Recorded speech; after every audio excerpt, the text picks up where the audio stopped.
Fico feliz em poder chegar aqui e compartilhar com vocês um pouquinho da palavra de Deus também. Algo que também posso dizer que as palavras que virão de mim são inspiração de Deus. E como todos sabem, ou os que estiveram no domingo passado, nós iniciamos no mês de maio um estudo, uma série de estudos que falam ou têm como título Arrumando a Casa.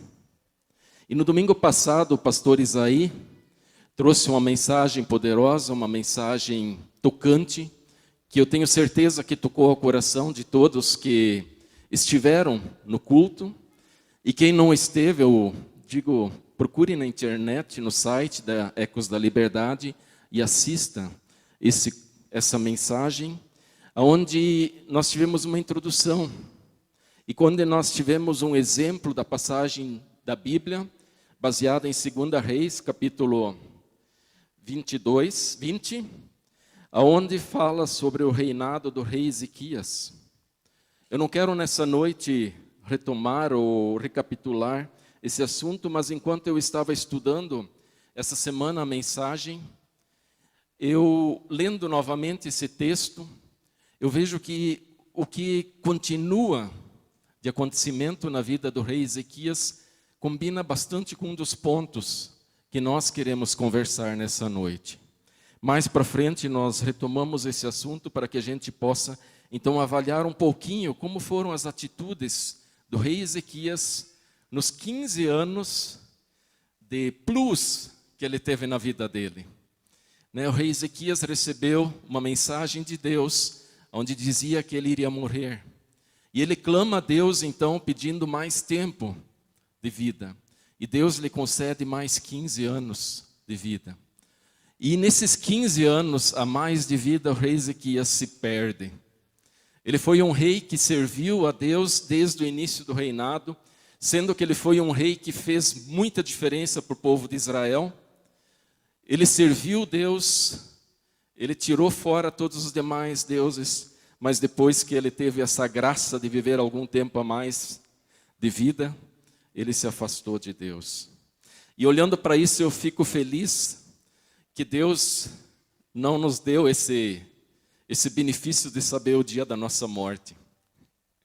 Ezequias teve essa felicidade de saber que ia viver mais 15 anos. Estragou a vida dele. Imagina se nós soubéssemos o tempo de vida que nós teríamos. Nós estragaríamos a nossa vida, porque nós deixaríamos para pôr a nossa vida em ordem com Deus, com os nossos próximos, só nos últimos instantes. Assim não, nós temos que viver uma vida preparada o tempo todo com Deus. Nessa noite, então, nós queremos falar, ou continuar falando um pouquinho, sobre alguns pontos estabelecidos por Deus para que uma vida seja digna, ou seja, uma vida que realmente sirva a Deus. Como que nós podemos arrumar a nossa casa? Como nós podemos viver bem no nosso coração, no nosso interior e também com a nossa casa, com a nossa família? A Bíblia ela tem alguns princípios que Deus estabeleceu para que um lar seja organizado e que funcione. E alguns desses princípios são a hierarquia, a ordem e a honra. E hoje nós não vamos falar sobre os 3 pontos específicos, mas eu gostaria de pontuar principalmente 2 deles, que é a hierarquia e a honra. Então, arrumando a casa, o princípio da hierarquia e da honra. O que nós entendemos por hierarquia? Talvez quando nós começamos nos dias atuais, ou quando eu começo a falar sobre esse texto bíblico, ou sobre esse estudo, talvez muitos já fiquem um pouco, lá vem aquele conservadorismo, a lei do machismo, ou algo nesse sentido, mas é a palavra de Deus. E a palavra de Deus, ela nos mostra algumas hierarquias, algumas formas que nós, como cristãos, como família cristã, se nós queremos ter uma casa arrumada, uma casa em ordem, nós precisamos seguir. A palavra hierarquia ela tem origem grega, é hierra, que significa pai ou líder religioso. Hierarquia quer ser líder. Ou seja, é o líder religioso ou o pai sendo líder. E é isso que nós, dentro da palavra de Deus, ou dentro da nossa vida cristã, ou dentro de nossa casa, nós precisamos seguir. Nós precisamos entender. Porém, quando nós falamos de hierarquia, talvez muitas vezes nós somos levados a imaginar o que nós entendemos por hierarquia. Ou como o dicionário tenta explicar a hierarquia. Mas Deus, ele tem uma hierarquia um tanto diferente também. Ele quer, na verdade, que nós, dentro de uma família, tenhamos realmente algumas regras, alguns pontos que precisam seguir, mas a família, para que ela funcione, para que ela realmente ande, precisa ter uma sintonia entre todos. Precisa ter condições de que todos atendam uns aos outros. Em Marcos capítulo 10, versículo 42 a 44, no sistema de Deus lá diz que para sermos o maior, significa que devemos nos tornar servos. Ou seja, se eu quero ser líder, se eu quero ser a pessoa que manda, ou dentro da palavra de Deus, quando nós vamos ver aqui os pontos agora da hierarquia que Deus construiu, mesmo que eu seja o homem da casa ou a mulher da casa, essa casa ela só vai funcionar quando um servir ao outro. Quando o homem cuidar bem da sua esposa, ou quando a esposa cuidar bem do seu marido. Isso é a hierarquia que nós vamos ver um pouquinho mais para frente. E também temos a honra.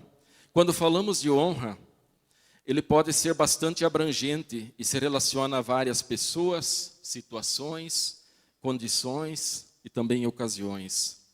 Honra é um princípio de conduta, está relacionado a valores pessoais como humildade, integridade, fidelidade, honestidade, gratidão e caráter. Em 1 Pedro, capítulo 2, versículo 15 ao 17, diz a palavra de Deus: porque assim é a vontade de Deus, que pela prática do bem façais emudecer a ignorância dos insensatos, como livres que sois, não usando todavia a liberdade por pretexto da malícia, mas vivendo como servos de Deus. Tratai todos com honra, amai os irmãos, temei a Deus e honrai o rei.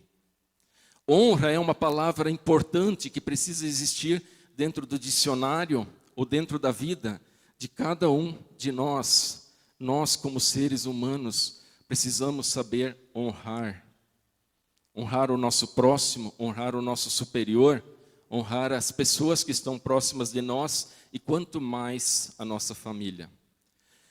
Quando falamos de um tema tão importante como o que estamos falando nesse mês, arrumando a nossa casa, e olhando para dentro de nós, inclusive com o exemplo de Ezequias, vemos que a primeira pessoa que nós temos que honrar, quem é? Quem é a primeira pessoa da hierarquia? Deus. Esse não existe negociação. Não existe como negociar com Ele. Ele é o nosso Criador e a Ele que nós devemos toda a nossa honra e a toda a nossa obediência. Porém, isso quando nós vivemos dentro de uma família, ou dentro de uma casa, ou com pessoas, somente isso não basta, nós precisamos algo a mais. A minha pergunta nessa noite é: como está a sua casa? Ela está arrumada ou está bagunçada? Aqui um pouquinho da mensagem, ou do que nós queremos olhar, é um pouquinho para dentro da casa. No domingo passado, nós vimos um apanhado abrangente, onde o pastor Isaí desafiou a cada um de vocês a colocarem a sua casa em ordem. E foi maravilhoso ver no final da mensagem, quando o Isaí incentivou que as famílias viessem à frente diante do altar para colocarem a sua vida nas mãos de Deus, ou pedindo para que Deus abençoasse o lar de cada um. E foi legal, foi bacana, foi emocionante ver que grande parte da igreja, ou toda a igreja quase estava diante do altar. Os bancos estavam quase vazios. Ou seja, foram pessoas, famílias, que vieram diante do altar consagrando a sua família, consagrando a sua casa, dizendo: Senhor, eu e minha casa queremos servir a Deus. Mas e como é que tem sido nessa semana a sua vida? Como elas têm progredido? Você conseguiu arrumar a vida da sua família, da sua casa? Ou está arrumando? Como é que está? Eu peguei um texto de Salmo 128, eu acho maravilhoso esse salmo, onde ele fala, na verdade, de uma família ou de uma casa super feliz. De uma família ou de uma casa, de um lar bem-aventurado. Esse texto bíblico diz: como é feliz, ou seja, bem-aventurado, quem teme ao Senhor, quem anda nos seus caminhos. E aí ele continua: você comerá dos frutos do seu trabalho e será feliz e próspero. É o salmista aqui louvando e engrandecendo a família. Aqui ele se refere ao homem da casa: você comerá do fruto do seu trabalho e será feliz e próspero. Sua mulher será como uma videira frutífera em sua casa. Seus filhos serão como brotos de oliveira ao redor da sua mesa. Assim será abençoado o homem que teme ao Senhor. Que o Senhor abençoe desde Sião, para que você veja a prosperidade de Jerusalém todos os dias da sua vida e veja os filhos dos filhos. Haja paz em Israel. Que salmo maravilhoso. E enquanto eu lia ele, ou quantas vezes eu leio ele, eu fico imaginando se nós pedíssemos para um artista, um pintor, retratar essa imagem aqui, o que será que ele retrataria? Ele retrataria uma família feliz, uma família que teme a Deus, que busca e serve a Deus, porque ele diz: bem-aventurado é o homem que busca do seu trabalho, comerás do seu trabalho e serás feliz e próspero. Sua mulher será como uma videira frutífera em casa, e seus filhos serão como brotos sentados à mesa. A nossa casa tem um ar um pouquinho parecido disso? A nossa casa, o nosso lar, ele é bem-aventurado, ele busca estar na perfeição do que Deus espera de um lar bem constituído? Hoje, muitas vezes, se nós olharmos, nós temos muitas famílias que moram no mesmo teto, mas dentro daquele lar, talvez não exista unidade, não exista união. Talvez a família não converse entre si. Nós temos mais um texto bíblico também um pouquinho mais pesado, então, Colossenses capítulo 3, versículo 18 ao 21, que deixa algumas regras claras também para que uma família, um lar, funcione de forma perfeita. Lá diz: mulheres, sujeitem-se cada uma ao seu marido como convém a quem está no Senhor. Maridos, ame cada um a sua mulher e não a trate com amargura. Filhos, obedeçam a seus pais em tudo, pois isso agrada ao Senhor. Pais, não irritem seus filhos para que eles não desanimem. No Salmo 128 nós temos uma família feliz. E aqui no livro de Colossenses, capítulo 3, nós temos algumas regras para que essa família realmente funcione de uma forma perfeita, de uma forma melhor. E aí nós temos 4 figuras dentro de uma família para que ela possa funcionar. E na grande parte da família, de cada um de vocês, existem essas pessoas que fazem parte, dessas pessoas que vivem debaixo de um teto. A primeira pessoa é o marido. E aí eu tiro os 2 versículos dos 2 textos bíblicos, tanto de Salmo como Colossenses, onde fala um pouquinho do papel do marido. Marido, ame cada um a sua mulher e não a trate com amargura. Mulher, prestem bem atenção nesse versículo, né? Ele fala: marido, ame cada um a sua mulher e não a trate com amargura. Olha a missão que o homem tem dentro da família, né, para que a família possa viver de forma segura, serena e dentro da palavra de Deus. E aí muitas vezes na visão atual, quando a gente fala sobre a mulher, ela fica talvez triste, né, pelo que diz naquele versículo. Mas olha a visão. Se a mulher vai se sujeitar depois ao marido, mas o marido precisa amar a sua esposa, precisa tratar ela bem. E aí nós temos também o Salmo que diz: como é feliz quem teme ao Senhor, quem anda nos seus caminhos. Você comerá do fruto do seu trabalho e será feliz e próspero. Ao marido cabe a chefia da família, ser o cabeça, ser o líder. Porque o marido é o cabeça do homem, como também Cristo é o cabeça da igreja, sendo ele próprio o salvador do corpo. Isso está em Efésios capítulo 5, versículo 23. Eu tenho certeza que esse é o sonho de Deus, é o que Deus espera de uma família. Mas a gente entende que hoje, no mundo moderno, no mundo atual, nós temos muitas famílias onde ela não existe mais de uma forma tão completa. E muitas vezes a mulher também precisa tomar essa liderança, ser o cabeça, fazer com que a família permaneça firme, siga firme nos caminhos de Deus. Eu fiquei bastante triste hoje de manhã quando estava olhando as notícias e foi publicada uma pesquisa feita pela Datafolha. Eu fiquei impressionado, eu não acredito que seja tudo isso, mas essa pesquisa diz que 55% das mulheres no Brasil criam seus filhos sozinhos. Mais da metade das crianças brasileiras são criadas apenas pela mãe. Ou seja, não tem mais um lar perfeito.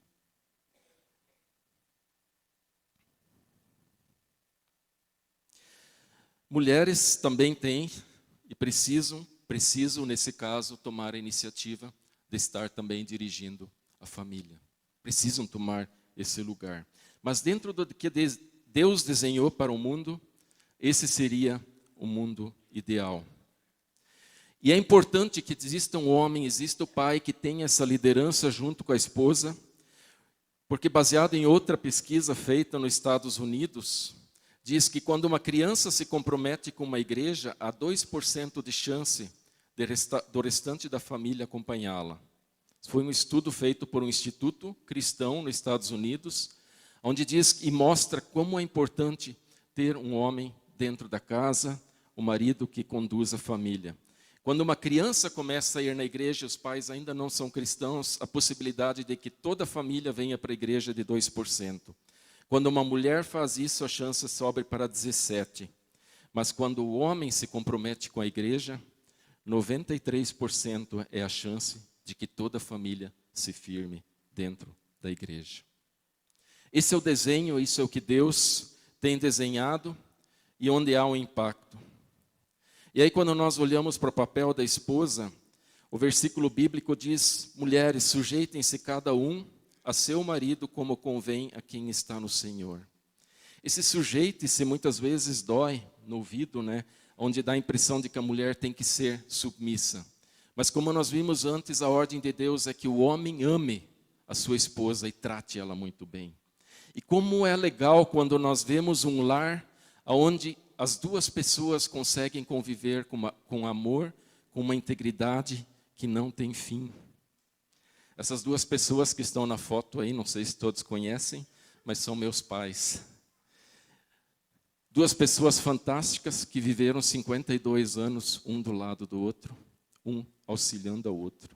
E essa foto aqui foi maravilhosa, o clique do fotógrafo, que tirou o momento em que minha mãe arrumava a camisa do meu pai para que eles pudessem tirar uma foto. E olhar para a imagem dos dois sempre me emociona muito, e ver no olho dos dois o amor onde um tinha pelo outro. Existia opressão só porque o pai era o cabeça da casa e a mãe era subjugada? Não, existia amor entre os dois. E os dois faziam tudo da melhor forma possível. A mãe também tinha o seu trabalho, fazia as suas coisas, mas ela olhava com carinho para o lar. Fazia com que as coisas fluíssem, que o lar fosse bonito. Imagine um lar onde é que só tem homens, né? É horrível, a casa é bagunçada, é suja. Mulher não, mulher cuida, organiza, faz com que o lar tenha uma leveza incrível e funcione perfeitamente. Quando os dois, dentro das leis e do que Deus desenhou, trabalham de forma unida, o lar pode ser perfeito. Como é maravilhoso quando nós podemos andar nos caminhos de Deus e sermos uma família feliz. O papel da esposa ainda continua aqui. Do mesmo modo, vocês, maridos, sejam sábios no convívio com sua mulher e tratem-na com honra. Olha só, aqui ele não está falando que tem que ser no cabresto. Sejam sábios no convívio com as suas mulheres e tratem-nas com honra, como parte mais frágil. E em Efésios 5:33, portanto, cada um de vocês também ame a sua mulher como a si mesmo, e a mulher trate o marido com todo o respeito.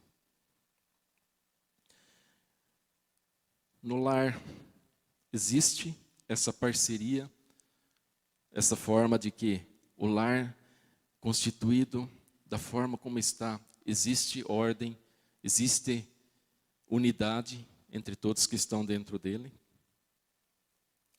E aí temos o papel dos filhos. Filhos, obedeçam a seus pais em tudo, por isso agrada ao Senhor. Seus filhos serão como brotos de oliveira ao redor da sua mesa. São os 2 versículos novamente. Essa é a parte mais difícil. No lar que tenha pai e mãe, ou lar que só tenha um pai, ou lar onde só tenha mãe. Mas essa é a parte difícil nos dias atuais.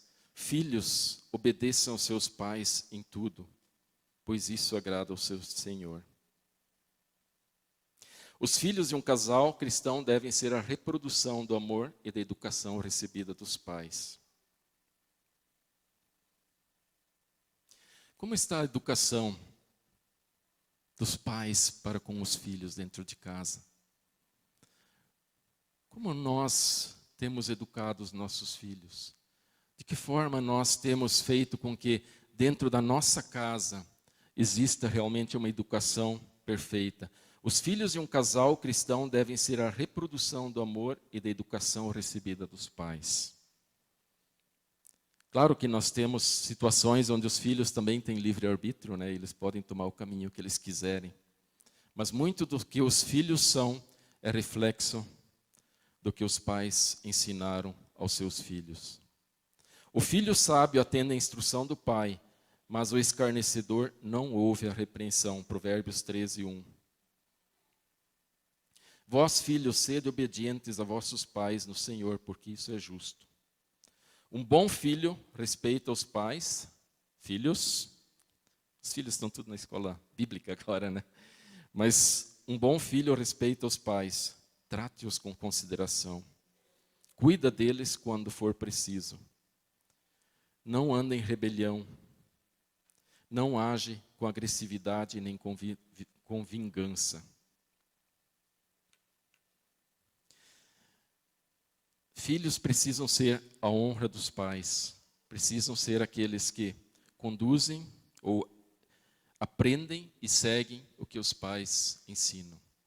Como está sendo a nossa educação para com nossos filhos? Vós, filhos, sede obedientes a vossos pais no Senhor, porque isso é justo. Honra teu pai e tua mãe, para que a sua vida se prolongue sobre a terra. Diz aqui algumas frases interessantes, né? Acho que a maioria de vocês já ouviu falar dela. Filhos aos 7 anos, o que eles falam do pai? Meu pai é um herói, né? Minha mãe é uma heroína. Ela sabe tudo que eu preciso ela sabe. Os filhos aos 14 anos, parece que meus pais se enganam a respeito de certas coisas. Filhos aos 20, meus pais estão um pouco atrasados, né? Já não sabem mais mexer no celular, não sabem mais de tecnologia. Aos 25 anos, os velhos não sabem nada mesmo, estão caducando. Esses são os pensamentos dos filhos, né? Filhos aos 35, não sei se consulto os velhos nesse assunto. Eles não sabem mais, já estão meio gagá, né? Por que eu vou pedir para eles? Aos 45, puxa, como é que os meus pais conseguiam? Aos 55, que pena os meus pais terem morrido. A verdade é que eles tinham ideias notáveis. E aos 65, meus pais eram sábios, como lamento tê-los compreendido tão tarde. Meu desejo é que a gente possa realmente honrar até o final da vida os nossos pais.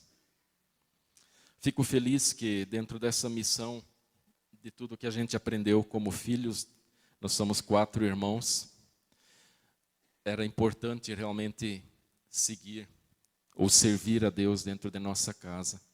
Todos os filhos seguem fielmente a palavra de Deus e fico feliz que a gente pôde conduzir eles até o final de sua vida. Pude estar ao lado da minha mãe no momento em que a vida dela se apagou e onde eu pude desligar os remédios dela e onde ela partiu. E toda a família esteve junta aí naquela noite, orando e pedindo para que Deus pudesse guiá-la. Meu pai não foi dessa forma. Ele ficou 45 dias na UTI. E quando ele faleceu, quando cheguei lá, ele estava deitado numa cama fria do hospital, esperando para ser retirado de lá. Mas eu sou grato. Isso me deixa feliz quando eu posso olhar para a minha vida e dizer: eu honrei meus pais até o último suspiro. Ou a minha família toda honrou os meus pais até que eles se foram. E se eu olho para trás hoje, eu não preciso me arrepender de nada, pois eu sei que o que foi possível dentro dos ensinamentos que eu recebi, eu pratiquei e coloquei em prática, conduzi eles. Como é triste vermos filhos muitas vezes que quando o caixão está na igreja, lamentam, choram, gritam diante do caixão, pedindo perdão, mais tempo para pedir perdão aos pais, e não tem mais. Honre seu pai, honre a sua mãe e faça com que o seu lar seja perfeito e quando eles partirem, você possa também honrá-los e estar de bem, porque eles partiram bem.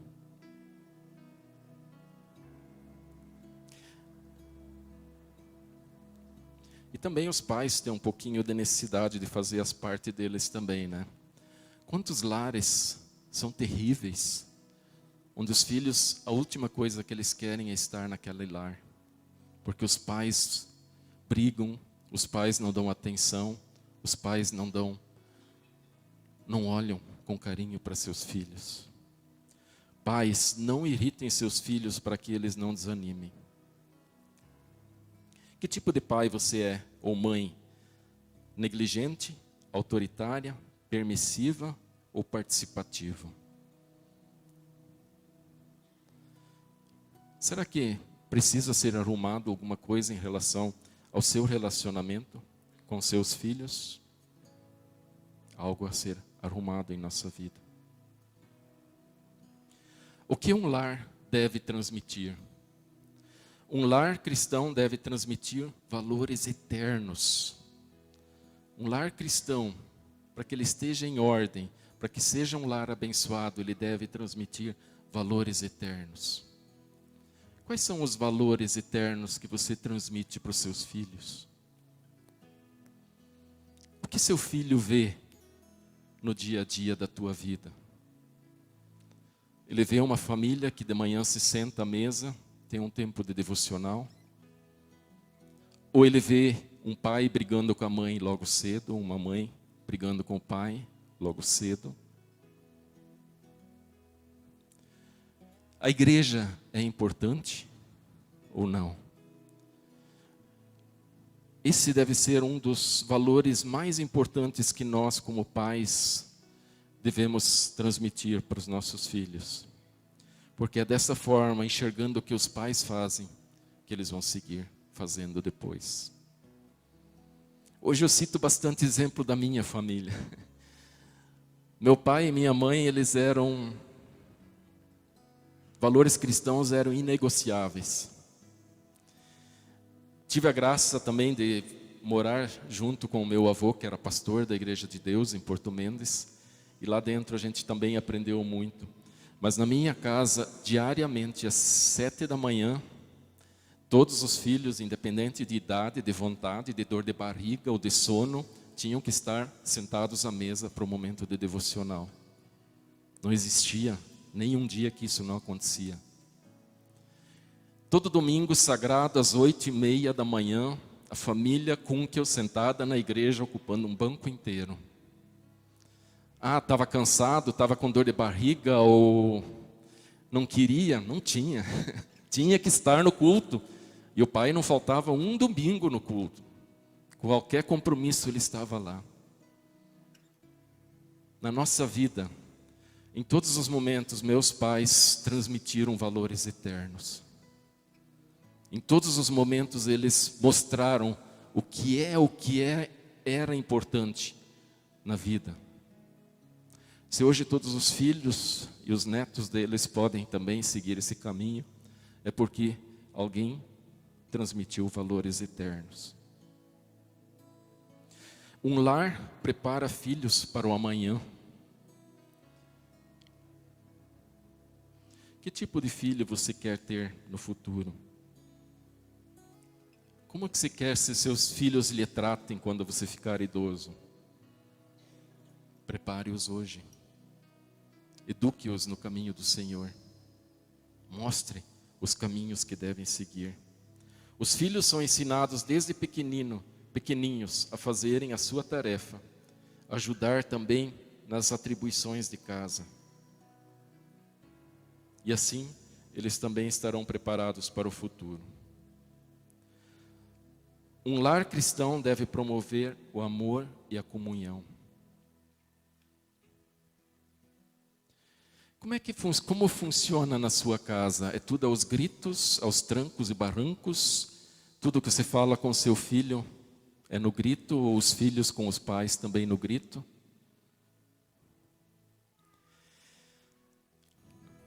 Um lar cristão promove amor e comunhão, e assim nós podemos também seguir a nossa caminhada cristã. De novo, em minha casa, no meu lar, nunca foi admitido que se elevasse a voz um com o outro. Tanto os pais em relação aos filhos, como os filhos em relação aos pais, ou os filhos entre si. Sempre existiu respeito e era algo que era exigido dos nossos pais. Que houvesse realmente respeito. Como um filho vai respeitar lá fora se ele não tem respeito ou não é respeitado dentro de casa? Como serão as nossas atitudes dos nossos filhos lá fora, se dentro de casa nós não promovemos o amor e a comunhão? Como os nossos filhos vão respeitar as pessoas se não aprenderam o respeito dentro de casa? Um lar cristão promove o amor e a comunhão. Um lar cristão equilibra a vida humana. Se nós queremos arrumar as nossas casas, esses aqui são alguns pontos que nós temos que começar a colocar em prática. Em casa há trabalho, há diversão, há lazer, mas tudo precisa ser entendido e na forma correta. Quantos pais chegam em casa e só pensam em trabalhar, ou chegam tarde em casa, não tem tempo para os filhos, para a esposa, para sentar com a família, para tomar um café, para conversar, para dar risada, para fazer algo em família, sempre estão ocupados. E por último, um lar cristão é a solução para o mundo moderno. Se não existissem lares cristãos, o mundo seria um caos.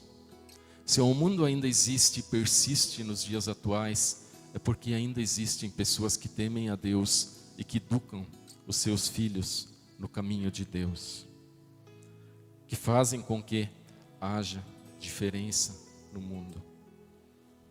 Senão, tudo estaria perdido. O bom pai, a boa mãe, o bom filho, o bom marido, a boa esposa serão lembrados com honra. Receberão do Senhor as recompensas devidas, porque fizeram exatamente aquilo que o Senhor ordenou. Conquanto eles tenham pecado, Deus, aqui fala sobre Adão, né, que foi a primeira família. Conquanto eles tenham pecado, Deus trouxe um novo Adão, que é Jesus Cristo, para que viesse ao mundo e dessa forma também nos desse a oportunidade de novamente termos e restabelecermos a paz com Deus. No lar em que Deus é honrado, respeitado, obedecido e amado, haverá paz, prosperidade e felicidade. Você deseja isso para sua família? Então honre a Deus. Tome novamente a decisão nessa noite de rever a forma como as coisas acontecem lá dentro de casa. Não adianta arrumar o mundo aqui fora se lá dentro da nossa casa está tudo uma bagunça. Como seria se quando o marido voltasse do trabalho, sua família o encontrasse à porta e os filhos demonstrassem alegria com a sua chegada e a esposa arrumasse tudo e se arrumasse para demonstrar para ele quão valioso ele é para ela? Quando o pai chega em casa, os filhos vêm correndo ao encontro porque estão com saudades, ou eles ficam com medo? Quantas famílias, quando o pai ou a mãe chega em casa, os filhos se escondem porque sabem que chegou o inferno em casa? Mas como seria maravilhoso se quando o pai ou a mãe chegam em casa, tudo estivesse em ordem? Como seria se quando os filhos chegassem da escola, os pais parassem e tivessem tempo para fazer um lanche e ouvir o que eles fizeram durante o dia? Quanto tempo nós tiramos para falar com os filhos e ouvir o que eles fizeram durante o dia? O meu desejo é que nessa noite nós possamos arrumar a nossa vida, o nosso dia a dia, e possamos dizer, como Josué disse: eu e minha casa serviremos ao Senhor. Porque dentro da minha casa, do meu lar, dentro da minha família, existe unidade, existe amor, existe respeito, existe Deus em primeiro lugar. Meu desejo é que cada um de nós possa olhar para dentro da sua vida, da sua família, independente se é uma família perfeita ou uma família completa ou não, mas da forma como está a minha vida, a minha família, a minha casa, com as pessoas que compõem essa casa, ela está em ordem com Deus?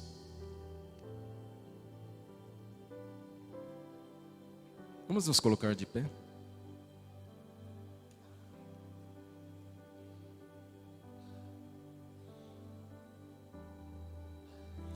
Vamos orar? Pai amado, nós chegamos diante de Ti nesse momento, olhando para dentro de nós e olhando para a nossa vida, para a nossa casa, para o nosso lar. Uma instituição sagrada, Senhor, que Tu criastes e abençoastes, e onde são formados, Senhor, as pessoas que serão as pessoas que vão seguir a caminhada nesse mundo. O nosso tempo é tão curto, é tão passageiro, e muitas vezes nós temos famílias que não têm tempo para ensinar seus filhos, fazer com que eles possam aprender e seguir e colocar em prática os mesmos preceitos que nós temos. E assim tudo se perde. Senhor, que nós possamos olhar nessa noite para dentro do nosso coração e imaginarmos a nossa casa perfeita, como o Salmo 128, onde existe um pai, onde existe uma mãe, ou onde um dos dois falta, mas que exista uma pessoa que consiga demonstrar esse amor aos seus filhos, aos que estão dentro dessa casa, e que dessa forma possam se sentir seguros, possam sentir-se amados, possam sentir-se, Senhor, amparados, com vontade de estar nessa casa. Permita, Senhor, que nessa noite cada irmão que está aqui nesse culto possa sair daqui com um compromisso diante de Ti de melhorar naquilo que talvez tenha falhado. Talvez se não existe ainda o culto diário em casa, o tempo de devocional, o tempo de oração, que possa ser algo que possa ser colocado em prática. E que assim também possa ser algo que os filhos vão entender, aprender e continuar fazendo no futuro. Obrigado, Senhor, por meus pais, que um dia tornaram inegociável o não ir à igreja, de estar na casa de Deus. Era algo, Senhor, que independente do compromisso que fosse, primeiro era estar na casa de Deus, primeiro era o momento de devocional, à mesa, antes de tomar o café. E se eu posso viver a minha vida hoje da forma como eu vivo, na Tua presença, é porque eu vi exemplo de casa. E que assim possa ser também na vida de cada um que está aqui nessa noite. Possam ser exemplo aos seus filhos, a sua família, para que possam te servir e continuar servindo. Obrigado, Senhor, por essa palavra, por esse tempo, por essa meditação. E ajude, Senhor, para que possamos continuar arrumando a nossa casa. E que nós possamos dizer como Josué: eu e minha casa serviremos a Deus, independente do que vai acontecer. Amém.